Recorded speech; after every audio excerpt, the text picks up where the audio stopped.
everybody. Happy Monday and welcome back to the Dirty Pat Walsh channel here on YouTube with me, your host, Dirty Pat Walsh. How you doing? It's Monday. Donut shop. Going to the donut shop. I'm dipping some fucking $30 Copenhagen snuff.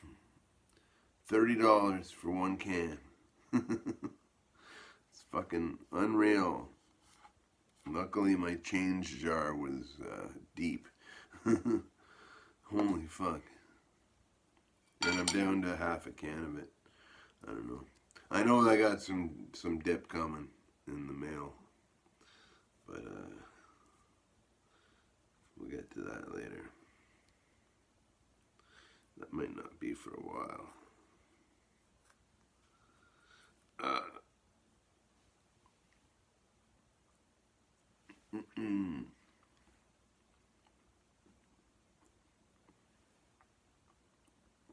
Cheers, everybody.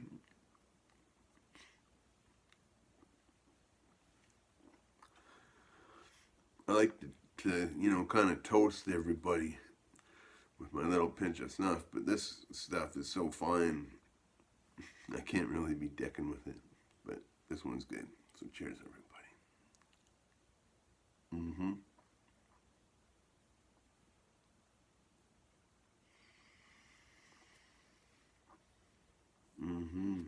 Copenhagen snuff, baby.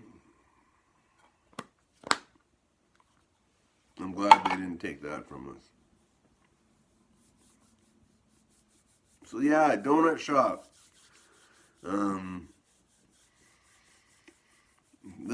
This tale is a bit of a longer one. This tale, I'm kind of gonna jump around a bit here. I meant to tell you some other stories first. Jeff Anderson mentioned in a comment roast beef on a Kaiser, which it was a night of significance at the donut shop, but I can't remember why. Like I remember it was a lot of drunk guys and some guy freaking out about a sandwich. But Jeff, if you see this, can you private message me and tell me what your memory is of that night?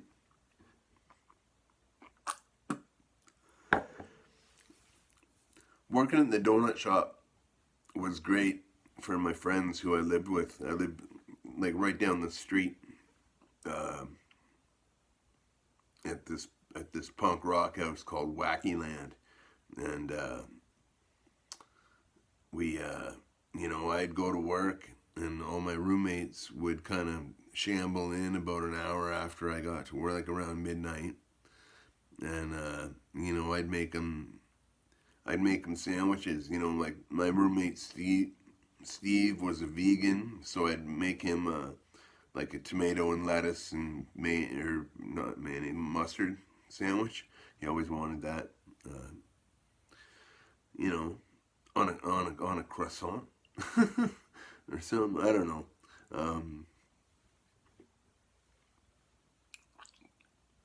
I got to bring donuts to one year in, I guess it was 91. I was helping to cook for the Love and Rage anarchist gathering in Hamilton, and I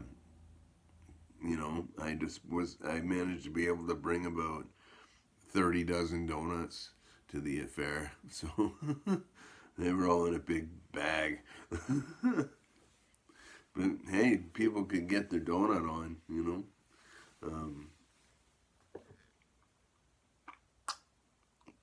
free of charge.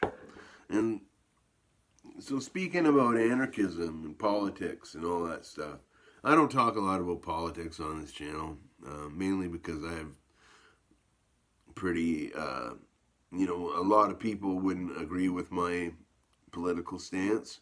I'm an anarchist, and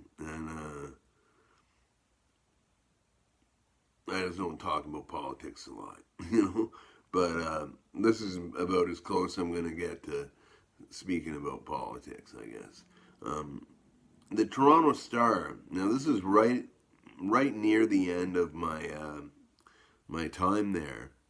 I'm not telling you this because this is the last story I'm going to tell you. I'm just telling you because it's the story that's on my mind. So, um,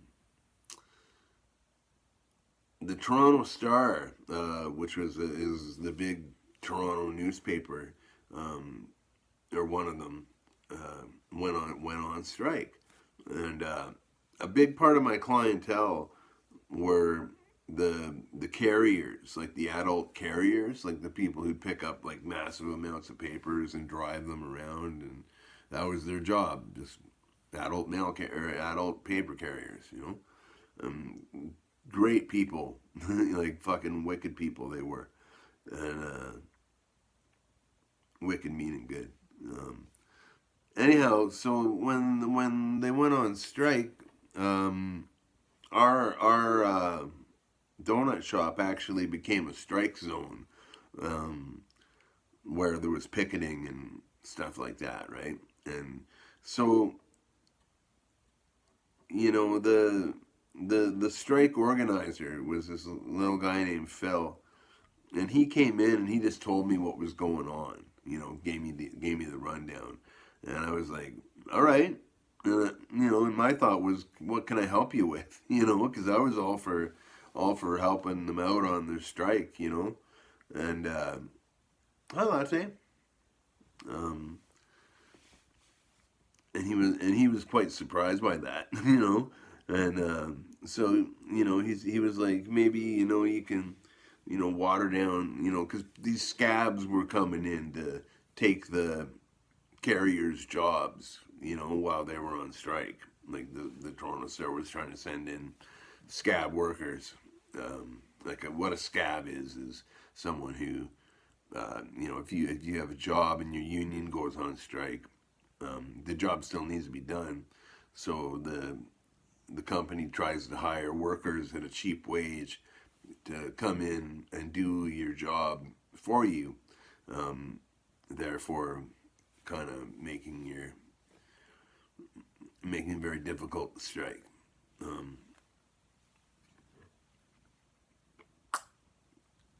So he was like, if you can water down the odd scab's coffee, or break a tea bag here and there, and I was like, yeah, I can do that kind of shit.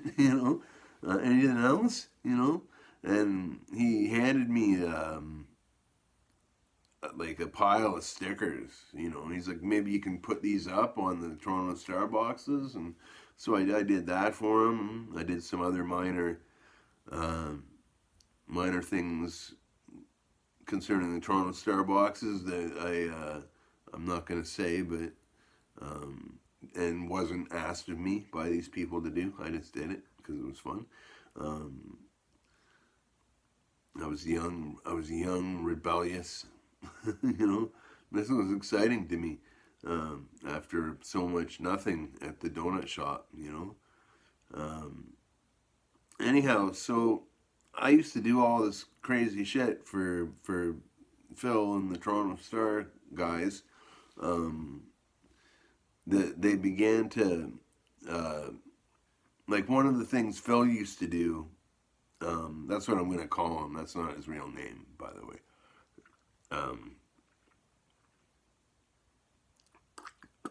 It's an easy name for me to remember. Phil would,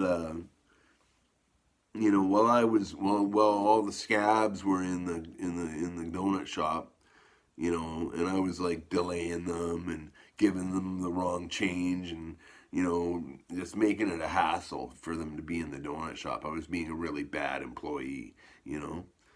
Nobody gave a shit. I could get away with anything at that donut shop. I really could.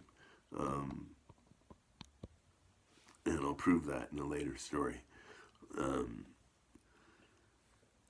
But yeah, so Phil used to, anyway. While I was delaying all the scabs in the donut shop, Phil used to go car hopping and like their cars were often unlocked and stuff. While they were in the donut shop, he'd run through their cars and steal their cigarettes, stuff like that, like just minor petty thefts, you know. And at the when he finally came in and talked to me at the end of the whatever, um, the day for him, he would hand me this bag of cigarettes, you know, and it might have a couple packs, it might have a bunch of packs, like, you know, various packs of cigarettes, like Viscount 100 menthols, and, you know, matinee extra slim lights, and, you know, whatever. It didn't matter. Just I got lots of cigarettes out of it, so I was happy about that. Once I got a 6 pack of beer, which was a pretty good score, seeing as how I was you know, I was a pretty bad alcoholic most of the time. Um, I remember drinking a beer outside the back of the donut shop after the donuts had been delivered, and the breakfast lady'd come in, and I just sat out back of the donut shop drinking a beer, and watch the sunrise. It was magical. Um, yeah, lots of the strike, the Great Toronto Strike, Star Strike of 1991. That was an exciting time for me at the donut shop, being able to help the guys and the gals working. They were some of my favorite people. They were the only customers I could guarantee that they would have my back. They would be cool, you know. They started milling in about 5 a.m., you know. They were usually gone by 6, but yeah, they were all good people. Um, yeah. But anyhow, that's my big donut shop story of the day, people. The year I got to help out, or the month I got to help out with the strike, the Toronto Star Strike, all based out of the donut shop, and I was on board, and that was not expected by the strike people at all. So you gotta get your kicks, right? So anyhow, I hope you enjoyed the story. Um, I'm I'm gonna probably have some music up later, just because I want to try to get some more music up on this channel. So I hope you're all doing good and well, and I hope you have a great day, and be well, stay free, all that jazz, and bye now.